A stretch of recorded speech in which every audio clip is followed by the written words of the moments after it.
Morning, আশা করি সবাই ভালো আছো, সুস্থ আছো। আমি প্রিয়াঙ্কা চলে এসেছি আবার একটা নতুন দিনের ব্লগ নিয়ে। আজ হলো শনিবার, তো আজ হলো আর একটা ছুটির দিন। আর সকালে ঘুম থেকে উঠে ব্রেকফাস্ট করে এখানে বসিয়ে দিয়েছি রান্না। ও তো এখনও হসপিটাল থেকে আসার পরে অফিস যাওয়া স্টার্ট করেনি। এই কামিং মানডে থেকে ও যাবে অফিস। আর হসপিটাল থেকে আসার পর থেকে ও এখন বাড়িতেই রয়েছে। তো ওরও আর ভাল লাগছে না বাড়িতে থেকে থেকে। কিন্তু আজকে একটা ভালো দিন, কেননা আজকে আমার বন্ধুরা সব আসবে। ওরাও বললো যে ও যখন অফিসে এবারে যাওয়া শুরু করে দেবে তাহলে তার আগে একবার দেখা করে আসি।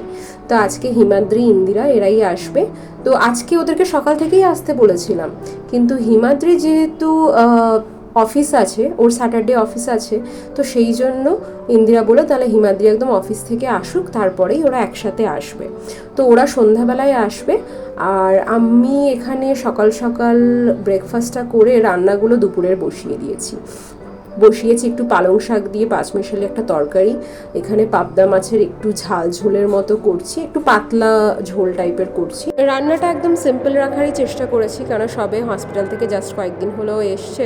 স্নান করে পুজো করে আমরা দুপুরের খাবারটাও খেতে বসে গেছিলাম। তারপরে খেয়ে দিয়ে দুপুরে দিয়েছিলাম একটু ঘুম। এখন বিকেলবেলা ঘুম থেকে উঠে, বিকেল নাও একটু সন্ধ্যাই হতে যায়, তো এখানে আমি আগে পনিরটা করতে বসিয়ে দিচ্ছি। আসলে আজকে ভাবছি একটু শাহি ক্যাপসি পনির টাইপের করবো, কেন রাত্রেবেলা আজকে পরোটা খাওয়ার ইচ্ছে হয়েছে। তো ও বললো অনেকদিন পরোটা খাইনি, তো পরোটা করবো। আর ইন্দিরাও বেশ পনিরটা খেতে খুব ভালোবাসে, তো সেই জন্য আজকে রাত্রের মেনু থাকবে শাহি ক্যাপসি পনির আর তার সাথে পরোটা। এখানে আমি পনিরটাকে একটু বাটারে ভেজে নিয়ে দুধে আমি ওটাকে ভিজিয়ে রাখলাম, যাতে কি হয় পনিরটা একদম সফট হয়ে যায়। আর এখানে আমি কড়াইতে একটুখানি বাটার গরম করে দিয়ে দিলাম, বাটারেই রান্নাটা করছি। আর এখানে তারপরে একটু গরম মশলা দিয়ে কাজু, পোস্ত, এই সব বাটাগুলো 4 মগজ বাটা দিয়ে ভালো করে মিক্স করে নেব। মশলা কষানো হয়ে গেলে তারপরে ভেজে রাখা পনিরগুলো দিয়ে রান্নাটা হয়ে যায়। আর লাস্টে একটু কাসুরি মেথি ছড়িয়ে দিই। খুব ইজি একটা রান্না। আর এখানে সন্ধ্যাবেলায় সবার জন্য আনানো হয়েছিল পিৎজা। রান্না শেষ করতে করতেই ওরা চলে এসেছিলো আমাদের বাড়ি, তো সবার জন্য একটু পিৎজা অর্ডার করেছি। পিৎজাটা খেয়ে নিয়ে দেখলাম যে ইন্দু আবার আমাদের জন্য নিয়ে এসেছে কেক। অ্যাকচুয়ালি এনেছে স্বাগতমের জন্য, যেহেতু ও হসপিটাল থেকে এসেছে, তাই জন্য একটা গেট ওয়েল সুনের কেক এনেছে। আর কেকটা কিন্তু ও নিজে বানিয়েছে। বিকেলবেলা নাকি ও একটু ঘুমাচ্ছিল, তারপরে ঘুম থেকে উঠে দেখো সুন্দর হয়েছে না কেকটা, দেখতে অপূর্ব সুন্দর লাগছিল, পুরো একদম মার্বেল টাইপের কেকটা বানিয়েছিল। তো আমরা পিৎজা খেয়ে এখন আবার একটু কেক খেতে বসলাম। অনেক দিন পরে সব বন্ধুরা দেখা হয়েছে, তো ভীষণ আড্ডা চলছে। আড্ডা মানে এই সবার এত শরীর খারাপ যাচ্ছে, এই সব কথা, সিনেমা, গান, গল্প। আর এখানে ও এখন কেকটা কাটছে। তো আজকে অনেকটা বেশি খুশি, কেননা অনেক দিন পরে আমাদের বাড়িতে সবাই আমরা আছি, গল্প করছি। তো এখানে রাত্রের রান্নাও একদম রেডি। এখানে হচ্ছে শাহি পনির, তার সাথে রয়েছে গরম গরম পরোটা। তো রাত্রেবেলা ডিনারটা শেষ করে নিয়েই ঘুমিয়ে পড়বো না। এখন আজকে একটু রাত্রে গল্প চলবে, কিন্তু খুব বেশি রাত করব না, তাড়াতাড়ি ঘুমিয়ে পড়বো একটু সিনেমা দেখে। তো পরের দিন সকালে ঘুম থেকে উঠে পড়ে আমি এখন চলে এসেছি ব্রেকফাস্টটা রেডি করতে। সবাই সকালবেলা শুধু একটু করে চা খেয়েছে। আর এখানে আমি এখন আজকে বানাবো বেসনের চিলা। তো এখানে বেসনে একটু নুন, একটু লঙ্কা গুঁড়ো, আর এখানে দিয়ে দিলাম একটু জিরে গুঁড়ো আর একটু ধনে গুঁড়ো। আমি অ্যাকচুয়ালি জিরে গুঁড়ো ধনে গুঁড়োটাকে ওই ভাজা মশলার মতোই একসাথে রাখি করে, তো ওটাই দিলাম আর কি। আর এবারে আমি একটু জল মিক্স করে একটা নর্মাল স্টিকি ব্যাটার করব, মানে খুব বেশি পাতলাও করব না, আবার খুব বেশি ঘনও যাতে না হয়। ব্যাটারটা যখন এই রকম হয়ে আসছে, তখন আমি এর মধ্যে অ্যাড করব পেঁয়াজ কুচি, কাঁচা লঙ্কা কুচি আর ধনেপাতা কুচি। কেউ চাইলে টমেটো কুচিও অ্যাড করতে পারো, বাট আমি টমেটো কুচিটা স্কিপ করছি। তো এটা কিন্তু খেতে দারুণ হয়। আমি আগের দিন বানিয়েছিলাম, খুব ভালো হয়েছিল খেতে, সেই জন্যই আজকে আবার বানাচ্ছি। আর বেসনের চিলাতে কিন্তু পেটটাও ভরা থাকে বেশ অনেকক্ষণ। তো এখানে গরম গরম ভাজা হবে আর খাওয়া হবে।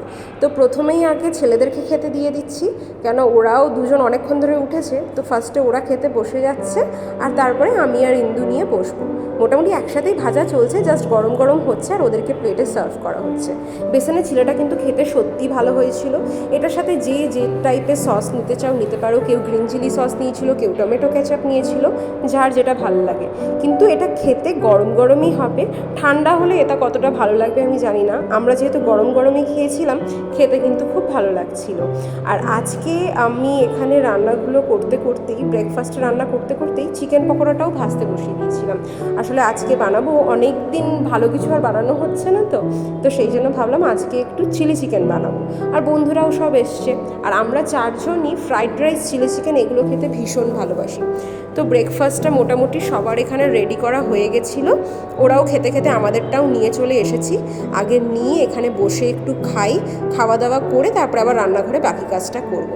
তো খাওয়া দাওয়া করে উঠেই যখন বসেছিলাম, ইন্দু বলল যে আয় তুই এখানে বস, আমি তোর মাথায় একটু তেল মাসাজ করে দিই।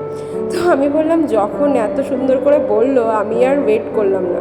এমনিও আমরা যখন পাশাপাশি থাকতাম, আমরা এরকম উইকেন্ডে তো একসাথেই হয়তো থাকতাম, শ্যাম্পু করার আগে কখনো ও আমার মাথায় তেল লাগিয়ে দিত, কখনো আমি ওর মাথায় তেল লাগিয়ে দিতাম। তো যাই হোক, এখানেও ওটাই করে দিচ্ছিল আর বসে বসে আমরা গল্প করছিলাম। আর ততক্ষণে সবাই আমরা মিলেই আজকে রান্নাটা করছি, কেউ চপিং করছি, কেউ রান্না করছি। তো চিলি চিকেনটা প্রথমেই করে নিয়েছি আর তারপরে এখানে বসিয়ে দিয়েছি ফ্রাইড রাইসটা। কিন্তু ভিডিও আর সেরকম কোনোটাই করা হয়নি, কেননা এতদিন পরে দেখা তো, এত গল্প চলছে, ভিডিও আর করার সময় হয়নি। আর তার সাথে একটু ভেজে নিয়েছিলাম বেগুনি। তো স্নান করে এসে পুজো দিয়ে এখানে সবাই খেতে বসেছি ফ্রাইড রাইস, বেগুনি আর চিলি চিকেন, আর তার সাথে ছিল একটু স্যালাড।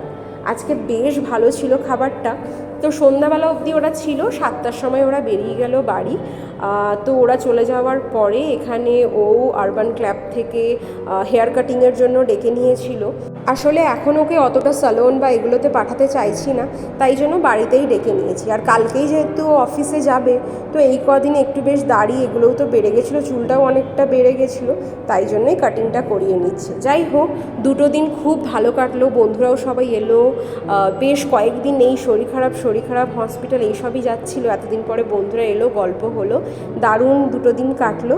তো চলো, ভিডিওটাও তাহলে এতটাই থাক। সবাই ভালো থেকো এবং সুস্থ থেকো, আর সবাই নিজের শরীরের খেয়াল রেখো। এখন কিন্তু সবার সত্যি এই ভাইরাল ফিভারটা ভীষণ হচ্ছে, তো সেটা থেকে সবাই সাবধানে থেকো। দেখা হবে খুব শিগগিরই। আর আমার চ্যানেলে যদি কেউ নতুন হয়ে থাকো, তাহলে যদি আমার ভিডিও ভালো লাগে প্লিজ চ্যানেলটিকেও সাবস্ক্রাইব করে দিও।